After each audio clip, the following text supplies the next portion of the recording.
So, Pokemon Scarlet and Violet released a while back, and the reviews for it have been, Sure, Scarlet and Violet changed up a lot of things for the Pokemon series, with the open world concept finally reaching the mainline series, amongst other things. But the issues in Scarlet and Violet can't go untalked about. In this video, I'm going to be going over my thoughts and opinions on Pokemon Scarlet and Violet. So with that being said, yo guys, Crazytendo here, and let's jump straight into Pokemon Scarlet and Violet. Pokemon Scarlet and Violet are the first mainline open world Pokemon games, building upon the concept used in Pokemon Legends Arceus. The Paldea region is massive and way better than Pokemon Legends Hisui region. For one, there is no hub world, so all the areas are interconnected. The world itself is much bigger and it's just great, although kind of dull looking, especially with that weird lighting. This is something that Legends Arceus did way better, as the world itself looked pretty great visually speaking. The open world also gets rid of the Pokemon series traditional routes, instead opting for provinces and areas in them.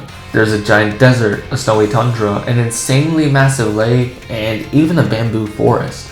Pretty great. Along with being able to freely explore the massive world, you can play the 3 stories however you want. Yeah, 3 stories, but more on that later.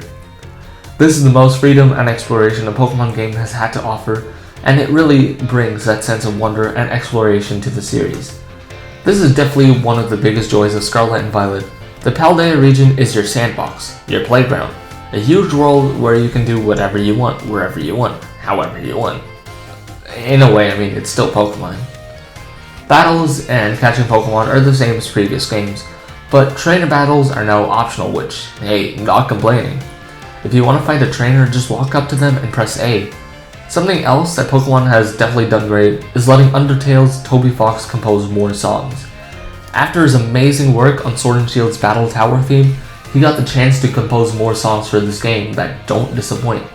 I'll play one for you right now.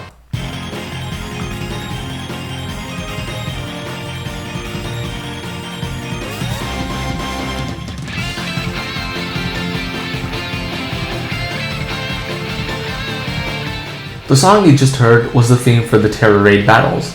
But what exactly are the Terra Raid battles? Now, as some of you may know, since the 6th generation of Pokemon games, those being Pokemon X and Y, each mainline title has a new gimmick. Mega Evolution in Gen 6, Z-Moves in Gen 7, and Dynamaxing, Gigantamaxing in Gen 8. Pokemon Scarlet and Violet continued this tradition with the new gimmick, Terastallizing. This mechanic allows a Pokemon to glisten like a gemstone and potentially change its type. Each Pokemon has a Terra type, which can be one of the many types found in the game. For example, you could have a Pikachu with an electric Terra type, or one with a flying Terra type. When a Pokemon terastallizes, it becomes the type that its Terra type is, that's obvious, right? And that can change its strengths and weaknesses. Furthermore, any move that the Pokemon has that's the same time as the Pokemon's Terra type gets a power boost. So let's say, for example, a Lucario becomes a grass type. It would be good against ground types instead of weak to them like Lucario normally is. Terastallizing is by far the most balanced gimmick of the 4 that have been brought to the table in Pokemon games. And it's pretty nice, competitively speaking, as there are many combinations of Pokemon and Terra types. However, for me at least, Terastallizing is so forgettable. I almost always forgot to use them during the story. I prefer Sword and Shield's Dynamaxing over this. It was more fun, Pokemon become big, and we didn't get these goofy hats. Speaking of Sword and Shield, Scarlet and Violet has raid battles like in those games, where 4 people get together to take down a Terra Pokemon. These are also fun to play with friends, but the harder 5 and 6 star raids can get annoying at times because of the difficulty, but they're still a fun challenge.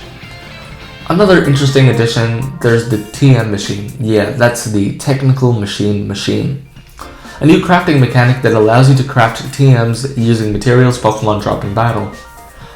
For those of you who are new to Pokemon, TMs are disc objects that have a certain move. For example, using TM056 on a Pokemon gives them Bullet Seed. Crafting these might seem like a chore, but considering how many Pokemon are in this massive open world, you barely need to worry about grinding materials. These TM machines are in every Pokemon Center in Paldea, so really, these TMs aren't hard to get at all. But personally, I didn't ever use this machine. TMs aren't actually the only thing you can make in the game. Following Sword and Shield's feature of making curry, you can make sandwiches in Pokemon Scarlet and Violet by going to the menu and setting up a picnic wherever you want. The sandwich making in this game is pretty boring compared to Sword and Shield's curry making, which I once spent 4 hours in a row doing with my friend, no joke. Sandwich making is pretty boring, but there's more customizable options than Gen 8's curry making. And if you do make sandwiches, you get limited time boosts, like increasing the drop rate of items from Pokemon for a particular type, or even terror rate boosts. If you make the correct sandwich, you can even increase the chances of finding shiny Pokemon of a specific type. The odds go from 1 in 4,096 to 1 in 1,024, which, as Pokemon veterans know, is a huge increase. And if you decide to complete the Pokédex by catching all 400 Pokemon, you can get the shiny charm and increase the chances with a specific sandwich from 1 in 1024 to 1 in 512, which is crazy. With the open world concept of Scarlet and Violet, it really isn't that hard to find Pokemon while doing the story, so attempting the Pokédex isn't that big of a challenge. And with that being said, let's talk about the story. Well, actually, before we begin, I just want to remind you guys that if you haven't already, please consider hitting that subscribe button and the notification bell. It's free, means a lot to me, it will help me make more videos like this, and you'll get notified whenever I upload. Come on guys, only 1.1% of you are actually subscribed. It would mean the world to me if you guys could hit that button. Alright, now that that's been said and done, let's continue with the video. Before entering the massive open world and getting to play the 3 stories, you go through the tutorial sequence, which does drag on. You're a kid who just moved to the Paldea region, and unlike other Pokemon games where you want to set off an adventure, you and your neighbor Nemona join the Naranja or Yuva Academy, depending on what version of the game you have. You also encounter a mysterious creature, which is your game's legendary Pokemon, who protects and accompanies you. And once you meet the teachers at your school, that's when the game really starts and you get to play the 3 stories in whatever order you want. The first story I want to talk about is Victory Road, something present in basically every Pokemon game. You do 8 gyms, take on the Elite Four, and then the champion to earn the title of champion for yourself. I will say the gyms themselves are underwhelming as hell, especially compared to Sword and Shield's massive stadiums. The gym trials are also pretty alright. Some of them are pretty fun, like figuring out the secret menu dish for the normal type gym, but some of them are just dumb, like rolling an olive into the goal for the bug gym. The gym leaders themselves are pretty easy, I guess. It depends on what 6 Pokemon you choose for your team and what their types are and what type the gym is. But the 2 stories are interesting as well. Path of Legends has you defeat Titan Pokemon in battle to get the Herba Mystica, a herb which helps you heal your friend Arven's Pokemon, and you also get a new ability for your legendary, Koraidon or Rhydon, depending on what game you got. For example, the Iron Treads Titan gives the glide ability, allowing your legendary to glide in the air. These abilities are great, and the story should be prioritized as soon as possible, because the abilities your legendary ride Pokemon get will help you traverse the map easier. The final story is Starfall Street.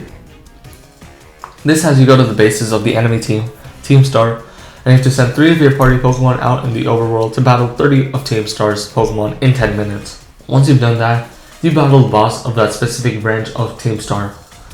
This story mode is great, but definitely my least favorite of the 3. Even though it has a pretty sad story behind it.